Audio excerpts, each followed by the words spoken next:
I'm Greg Hunter. Welcome to USAWatchdog.com. With us a brand new guest. I was reading one of his articles about the about the World Government Conference that was happening in the Middle East, and I just want to read you a little bit about. He is a contractor with the New American Magazine, a contributor to WND and more. Has written for lots of newspapers and magazines. He's been a guest on Mike Savage, Alex Jones, Newsmax, One American News, CBC. He writes a lot of stuff that concerns Christians. I'm talking about Alex Newman, journalist Alex Newman. Hey, Alex, you're a brand new guest. Thanks for joining us today on USAWatchdog.com.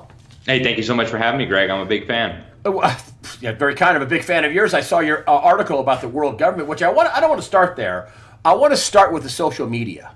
And we talked about this in the pre-interview about the Facebook, which is the social media is just part of the entrainment of the New World Order to get you thinking one way, and that, Christianity and conservatives and people believe in the Constitution are bad and crazy, and the one world government, New World Order, that kind of thing, which you're going to talk about in a minute. I want to talk about the Zuckerberg. Everything's fine as long as the campaign manager or top campaign manager with the Obama administration says they were on our side, Facebook.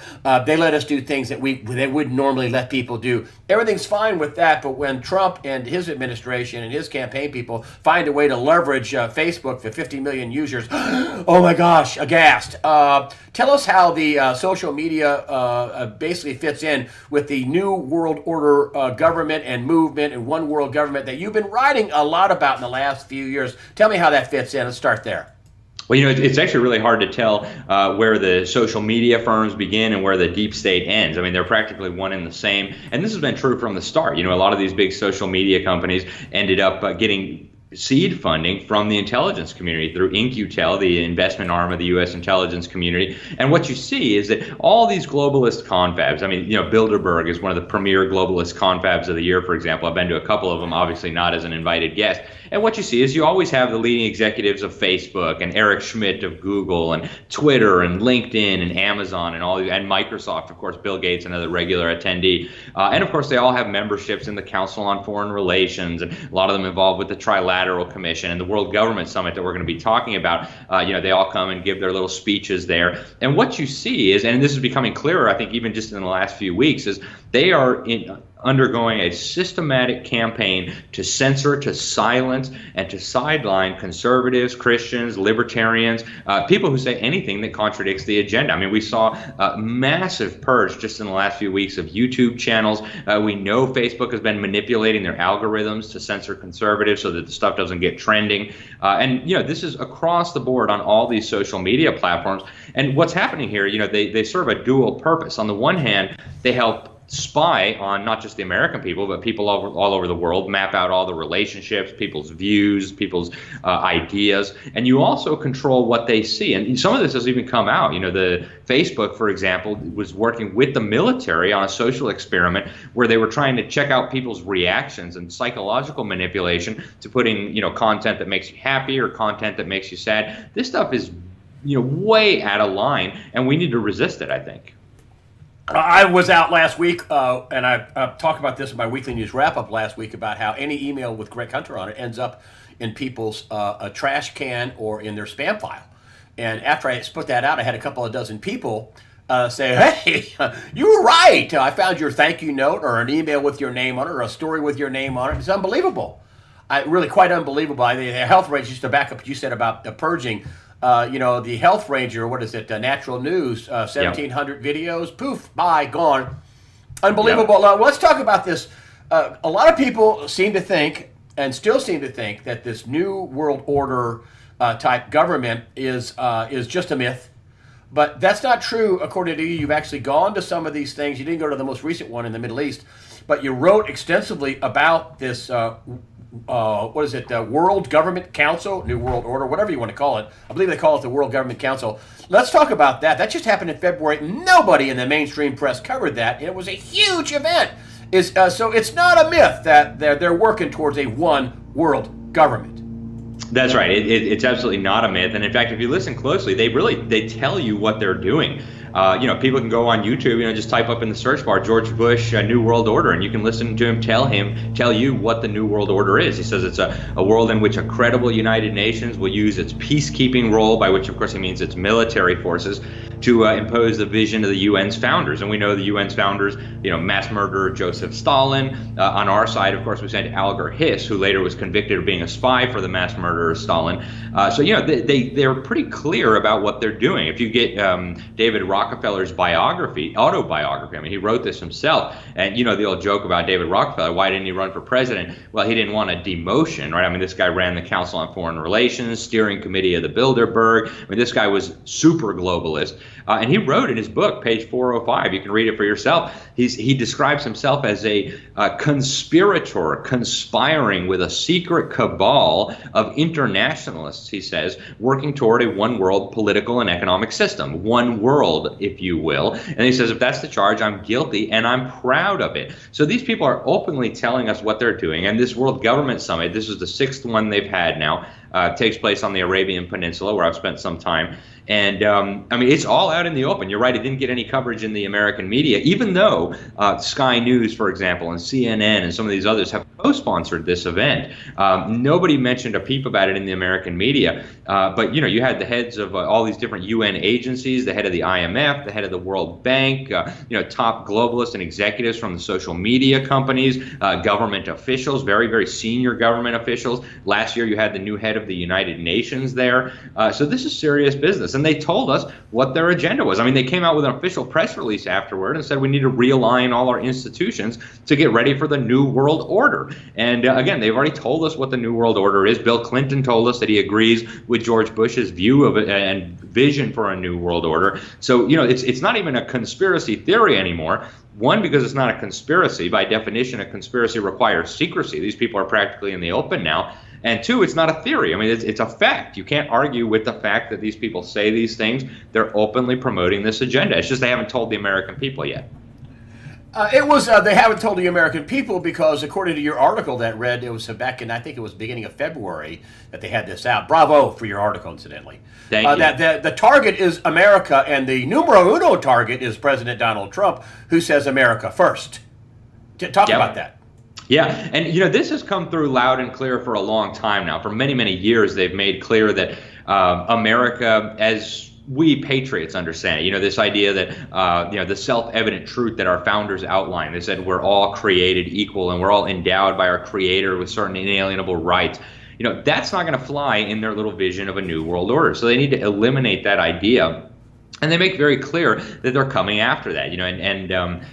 What we see in their actions and what we see in their words is that they're trying to break down this idea of America. And in fact, very high-ranking people in the U.S. government recognize this. Rich Higgins from the National Security Council wrote a memo explaining it to Donald Trump, and apparently Trump was a fan. But if you look at this World Government Summit in particular, if you look at the statements that were made by the speakers and by the organizers, it's very clear that their vision for a new world order is totalitarian to the core. And it's very clear from the guests that they invited that our vision of America, the land of the free, where we all have God-given rights and government exists, as our founders said, to protect these rights, to secure these rights, that's not going to fly. And they did have a few Americans there, but no patriotic, Constitution-loving, liberty-loving Americans. They brought, for example, Robert De Niro, who said, I come from a backward country full of ignorant hillbillies, and we used to be governed by science, but now we're just governed by ignorance. And they really can't stand this whole agenda articulated by President Trump, that we're going to put America first, we're going to stop globalism, we're going to get out of these multilateral so-called free trade deals that undermine our sovereignty. You can tell they're freaking out about it, and it came through very, very clear in the speeches at the World Government Summit most recently. Yes, we're governed by science, where I can put on a dress and go into a woman's restroom and be a woman. Oh, and if I think it's creepy to have like an 8-year-old girl in the men's restroom with me, and I think that's creepy and I don't want that, I'm some sort of a freak. Yeah, and that's where they are now. I mean, they talk about science, but really they hate science. They hate objective reality, and they make it clear in this thing with the genders, right? They're trying to convince us that if we don't accept that there's, I think Facebook has 68 different genders on their little drop-down menu. They're trying to convince us that if we disagree with this, and this is an objectively provable, demonstrable fact, right? Every cell in our body has chromosomes in it that will tell you whether you're a man or a woman, and there's nothing in between, right? And yet we're being told that if we point out this fact that we're bigots or that we're haters or whatever. I mean, it's so ludicrous. And you see the same thing in every area of life. The global warming hoax. I've spent a lot of time traveling to these UN conferences, and they're in many ways very similar to this World Government Summit. In fact, at the UN Summit in Cancun, I think this was in 2012, they literally opened it up with a prayer to Ixchel. And the head of the UN conference at that time, Christiana Figueres, said it was the Mayan goddess of creativity. And so I whipped out my computer and I looked it up. Turns out it's the goddess of war and human sacrifice and cannibalism. And if you look at the World Government Summit, last year they met under the Arch of Baal. And anybody who's read their Bible knows that, Baal was a big fan of child sacrifice as well. So these people are just creepy to the core. And to me, it's bizarre that they're coming out of the closet now. Which brings me to Ephesians, 6:12, where we are, I don't know the entire verse, but we're at war with evil, basically. Wrestle not against the flesh, but against powers, principalities, the spiritual rulers of darkness in high places. That's exactly right. And that's what's going on here. I mean, I think if you miss that part of it, you miss the point, right? Because, we can see the individual globalists, people like David Rockefeller and George Soros and all the rest of them. But, if you missed Ephesians 6:12 part of it, the spiritual component of this, you really don't understand what's happening. And that's my personal view, but I think that really offers the best explanation for what's going on. And how else do you explain globalists meeting under the Arch of Baal, or opening, a UN summit with a prayer to the goddess of cannibalism and human sacrifice? I mean, it doesn't make sense if you look at it in any other way. And if you say, hey, abortion is not a choice, it's infanticide, it's basically Baal worship because you're destroying children. It's that sometimes you're just backward thinking. You're not progressive. I'm like, what? That's right. Or what is it? They have rational gun control. In other words, if we don't believe in what we believe, common sense, common sense gun. And so if I don't believe in you, that's where they argue. Then I'm not reasonable. So tolerance. In other words, I don't tolerate what you. I'm intolerant for not tolerating what you think is right. It's just the way they argue is that you're bad if you don't believe in what we believe in. That's right. And then, speaking of the deep state and this weird stuff that they're into, I just did a big special report on the deep state. I hope people will get a copy of it. It's over at thenewamerican.com. And one of the elements that I focused on was the Bohemian Grove. And, this ties directly into Trump and the rest of it. So 2,500 of the most powerful men in the world, only men, of course, get together in the redwood forests of Northern California at the Bohemian Club. And, Alex Jones, love him or hate him, he's done some excellent investigative journalist work. And he snuck in there with a camera one year through the forest and filmed these people. I mean, he's got it on camera. You can watch it on YouTube, at least until they delete his channel, doing this bizarre ritual. I mean, they're standing in front of this 40-foot stone owl that many experts have said probably represents Moloch, also, a biblical demonic god who demands child sacrifice. And, they've got this, what they say is a human effigy at the bottom of the owl, and they're doing these weird chants and wearing these weird robes. And, this is the most powerful man in the world. This is every Republican president since 1920, with the exception of Donald Trump, has showed up at these Bohemian Grove events. And, clearly there's something very shady going on where the elites are into very, very weird stuff. And, regardless of what your worldview is, you have to take these facts into account if you want to come to sensible conclusions. So we give some people some hope because I don't want to be all on give up and the message of give up and don't there's nothing can be done. Something is being done. Do you think that there is a Trumpian counterattack going on now against these people? After all, the U.S. still has the most powerful military in the world, and the power of the presidency cannot be underestimated. Look what it did for Barack Obama. Is there a counterattack going on? Is there hope for the world? I think there is. I mean, look at me. I'm as hopeful as could be. I'm as optimistic as could be. Sometimes people call me a pessimist, but they're wrong. I could not be more optimistic. And, the nexus with Trump is absolutely clear. I mean, if you look, even this Bohemian Grove that I just mentioned, somebody hacked into Colin Powell's emails, and this all came out, I think, last year or 2016 even. And Colin Powell had told his friend Peter MacKay up in Canada, hey, I sat next to Stephen Harper, the Prime Minister of Canada back in the day, and everybody at the Bohemian Grove agreed that Trump is going to be a disaster, so we're going to vote against him. And as far as I'm concerned, that's the best possible endorsement he could get, is to have these globalist New World Order creepy types come out hating on him. And what we see is consistent. Newt Gingrich went on Fox News and said, oh man, the elites hate Trump because he's not part of their little secret societies. And what's happening now, Trump kind of plays dumb sometimes, but he knows a lot more than the American public realizes. And I believe that. I want to kind of out you. I'm sorry, but and I don't mean out you like in a bad way, because I want people to think, because everybody thinks the snowflake generation is just a bunch of stupid kids. Right. Well, and not so stupid. I mean, you're 31 years old, and you speak like you're 61 years old. You're one of the few people I would say, wow, a real journalist. And I worked for 2 networks and 5 TV stations. I don't know if that makes me a judge, but I've been in it a long time. And I want to be objective. Sometimes the objective truth is just pretty negative.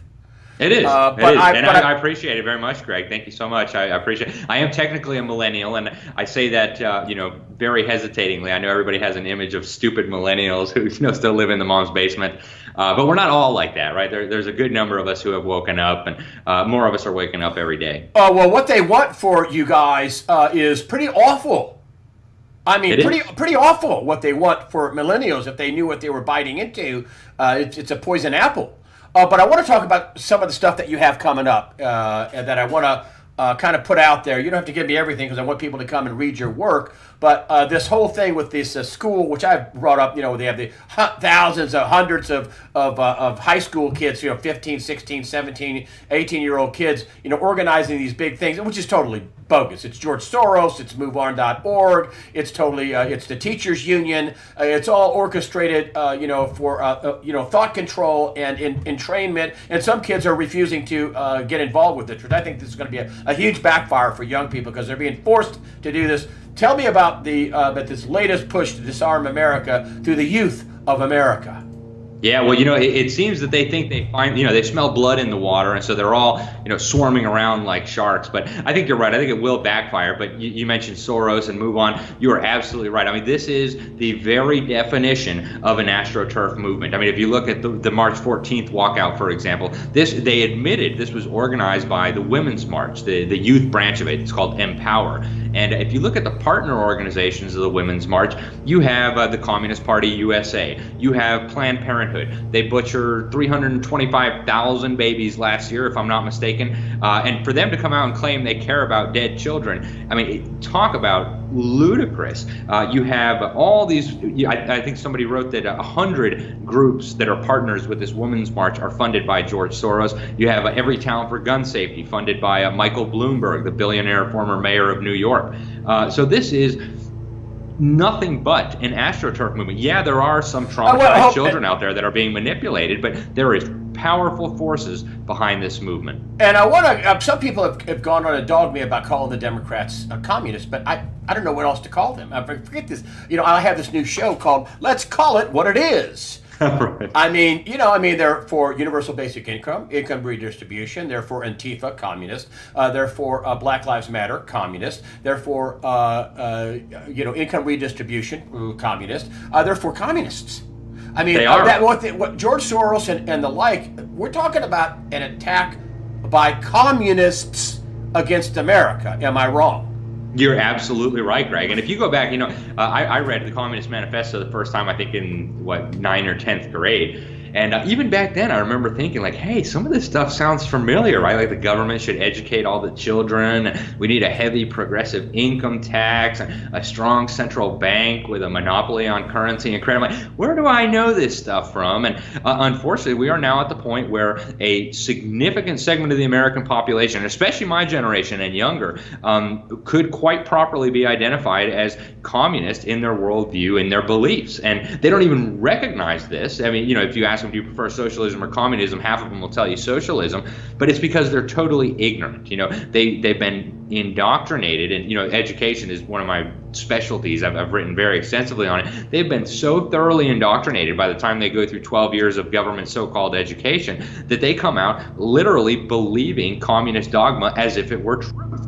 And it's a major problem. Now, the truth is powerful, and a lot of these kids do wake up once they're confronted with the truth. But as of now, until they're exposed to the truth, they are indoctrinated through and through with this communist propaganda. And let's call it what it is. I love what you said, Greg. We need to call it what it is, and that's exactly what this is.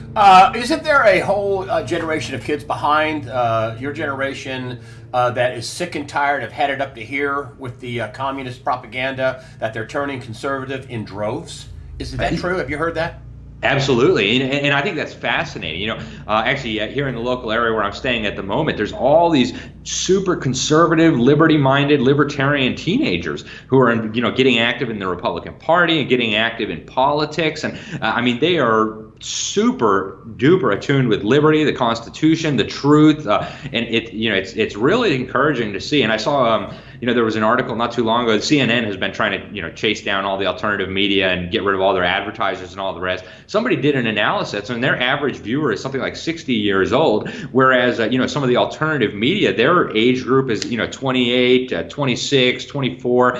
So there is, I think, a huge awakening among people of my generation who are getting in the internet. And young people kind of have this natural tendency to want to rebel against the dominant culture. So now the dominant culture has become this PC, communist, politically correct, silly stuff. And so a lot of them are turning conservative just as their little form of rebellion. And so there's a lot to be encouraged about, I think. That was just going to end it there. Your promo what you're going to be talking about in the future on wherever you're going to be talking about. I know you write for several people. WND. Who else here? Let me make sure. The new. What is it here? The New American Magazine. Yeah, yep. New American Magazine. What do you have coming up? What should people be looking for, and where should they be looking for it? Well, I'm doing a number of speeches still across the country. I'm speaking at Trump clubs. I've got a speech coming up in Salt Lake City, so I'm exposing the deep state. We've got another big project coming up on education. I'm working with some of the best people in this field, Lieutenant Colonel E. Ray Moore, Dr. Duke Pesta, and we have a major project underway where we're going to be trying to wake parents up to protect their kids from this indoctrination. So we're going to have a book coming out, booklets, speaking tour coming up next year, all kinds of important information that parents, grandparents, uncles, aunts, all of us need to know this, because and this is what I think is the crux of the issue, Greg, is if parents don't understand that their kids are being indoctrinated by the schools, we're going to lose on all the rest of the issues. So I hope people will check out what we've already done on education and what we're going to do on education, because I think this is one of the central issues. If we're going to reclaim our liberties and keep our country, we must focus at least part of our time on this crucial issue of education. Alex Newman, I took a chance by having you on, and you blew it out, my friend. You're the real deal journalist of the future, which is today. I appreciate you coming on. If you do a good book, please keep USAWatchdog.com in mind. We will have you back if you're willing. Thank you so much for being on. Thank you so much, Greg. Appreciate it. Thank you, Alex Newman. Thank you so much for coming on USAWatchdog.com.